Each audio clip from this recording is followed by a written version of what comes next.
ಇದು ಗೊತ್ತಿಲ್ಲ. ಇವತ್ತೆಲ್ಲ ವಾಯ್ಸ್ ರೆಕಾರ್ಡಿಂಗ್ನು ಡೂಪ್ಲಿಕೇಟ್ ಮಾಡ್ತಾರೆ. ಈಗ ಅಲ್ಲಿ ಇದ್ರಾಗ ಹಾಸ್ಯ ಇದ್ರಾಗ ಯಾವನೋ ಬದಾರಲ್ಲ ಎಷ್ಟು ಚಂದ ಮಾಡ್ತಾರೆ. ಹಾಂ, ಕಾಮಿಡಿ ಇದ್ರಾಗ ನೋಡಿರಲ್ಲ ಮಿಮಿಕ್ರಿ.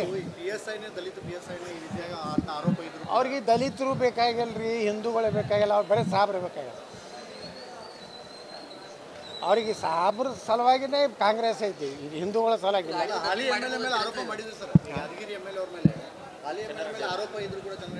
ಏನು ಮಾಡಿದ್ರೆ ದಲಿತ ಪಾಪ BSI ಇವತ್ತು ಆತ್ಮಹತ್ಯೆ ಮಾಡ್ಕೊಂಡ. ಅದಕ್ಕೆ ಯಾರು ಅದೇ ನಾ ಕೇಳ್ತೀನಿ, ದಲಿತ ಸಂಘಟನೆಗಳು ಎಲ್ಲಿದಾವು? ಭಾಳ ದೊಡ್ಡ ಹೋರಾಟ ಮಾಡ್ತಿದಾರಲ್ಲ.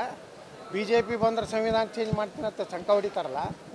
ಈಗ 16 ವರ್ಷನಾಗ ಭಾರತೀಯ ಜನತಾ ಪಾರ್ಟಿ, ಹಿಂದೆ 6.5 ವರ್ಷ ಅಟಲ್ಜಿ, ಈಗ 10-11ನೇ ವರ್ಷಕ್ಕೆ ಪ್ರಾರಂಭ ಆಯ್ತು ನಮ್ಮ ನರೇಂದ್ರ ಮೋದಿ.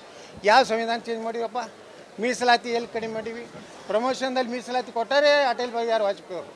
ಇವರಿಗೆ ಕೆಲವೊಂದು ಪೇಡ್ ಸರ್ವೆಂಟ್ ಇದ್ದಂಗೆ ಅದರ ಕೆಲವೊಂದು ಮುಖಂಡರುಗಳು ದೇಶದಲ್ಲಿ.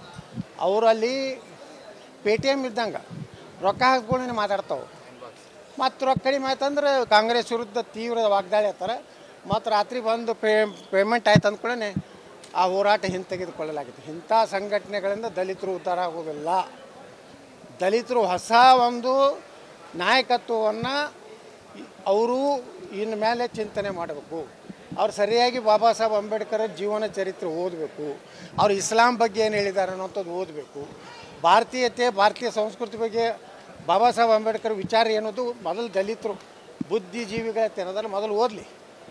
ಯಾವ ನಿಜವಾಗಿ ಅಂಬೇಡ್ಕರ್ ಅವರ ಅನ್ಯಾಯತೆ ಯಾರೇ ದಲಿತ ಮುಖಂಡರಿತ್ತಂದ್ರೆ ಅವ ಏನಾರೇ ಮನುಷ್ಯತ್ವ ಇತ್ತಂದ್ರೆ ಕಾಂಗ್ರೆಸ್ನಾಗ ಇರೋದಿಲ್ಲ. ಮೊದಲೇದು ಅಂಬೇಡ್ಕರ್ ಒಂದು ಮಾತು ಹೇಳ್ಯಾರ, ಕಾಂಗ್ರೆಸ್ನ ಎಂದೂ ಅವರು ಸೇರಬೇಡ್ರಿ ಅಂತ ಅಂಬೇಡ್ಕರ್ ಕರೆ ಕೊಟ್ಟಾರೆ.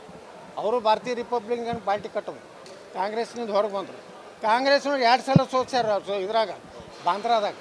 ಅದಕ್ಕೆ ದಲಿತ ಇವತ್ತಿನ ಮುಖಂಡರು ಕಾಂಗ್ರೆಸ್ನಾಗ ಅದಾರಲ್ಲ, ಅವ್ರು ಯಾರೂ ಅಂಬೇಡ್ಕರ್ ಅನುಯಾಯಿಗಳಲ್ಲ.